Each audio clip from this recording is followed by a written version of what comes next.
दोस्तों, स्वागत है आपका प्रवक्ता न्यूज़ नेटवर्क में। मैं जुनैद अरसलान और इस वक्त हम मऊ ज़िला कलेक्ट्रेट में हैं और हमारे साथ एक सीनियर वकील हैं मऊ के, जिनका नाम है जवाहर लाल प्रजापति।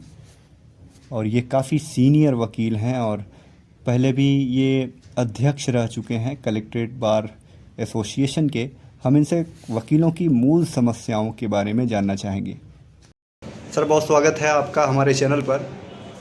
मैं स्वागत करता हूँ। आप ये आए हुए या हमारे कम्प्लेक्स में आए हुए हैं। वकीलों की मूल समस्याओं के बारे में मैं बात किया है। तभी बीच में स्टेट गवर्नमेंट के सामने हमारी बिल एक पेंडिंग थी प्रोटेक्शन एक्ट की, पुलिस प्रोटेक्शन एक्ट, क्योंकि अधिवक्ताओं को थोड़े से रंजिश पर कहीं ना कहीं गोलियां मार दी जाती हैं, तमाम जो है शिकार हो जा रहा है जी।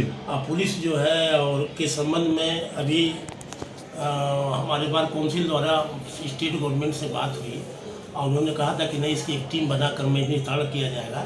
मगर अब विगत इस संबंध में प्रोटेक्शन को लेकर लगभग 1.5 महीने तक जो है यूपी बार काउंसिल द्वारा जो है यह हड़ताल चला, मगर सरकार, वर्तमान सरकार ने वकीलों के हित के बारे में नहीं छोड़ा। जबकि ये प्रबुद्ध वर्ग है, अगर इस प्रकार से असुरक्षित रहेंगे, जबकि आप की सरकार में जो है देश की आज़ादी से लेकर स्वतंत्रता से लेकर मुख्य पदों पर सांसद और जो मुख्यमंत्री तक जो है हमारे जो है अधिवक्ता समाज से जाता था। एमपी हुआ, एमएलए हुआ, राज्यसभा के एमपी थे। तो पहले जो विगत सरकार के रूप में जो है जो प्रतिनिधित्व वकीलों द्वारा हुआ, देश के स्वतंत्रता संग्राम से लगाई तमाम आज़ादी के बाद भी बहुत बड़ा देश के लिए और समाज के लिए जो एक संदेश रहा है। वकीलों की बहुत बड़ी भूमिका रही है।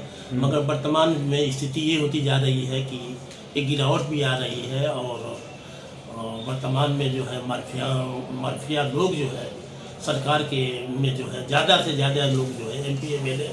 तो इससे स्थिति ये हो रही है कि वर्तमान सरकार भी मुखर नहीं वकीलों के इस बात के लेकर। अभी ये हुआ था ट्रक स्टेशन का, ये परिवहन निगम का, मात्र 2 दिन में इन लोगों ने स्ट्राइक किया और सरकार को हिल जाना पड़ा। और जबकि हमारा स्टेट 5 लाख के करीब है, तो सरकार एक बहुत बड़ा नजरअंदाज कर रही है।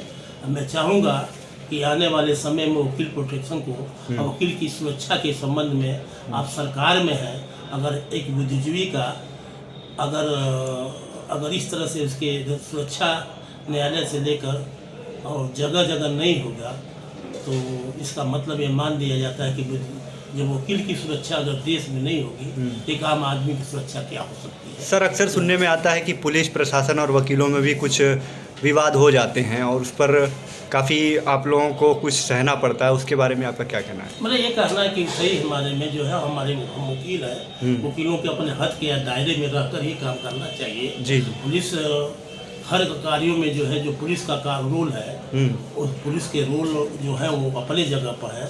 हमको भी अपनी सीमा में रहकर हम चाहते हैं कि वो भी सुरक्षा के दृष्टिकोण से देश के में हैं और उनकी भी सुरक्षा होनी चाहिए।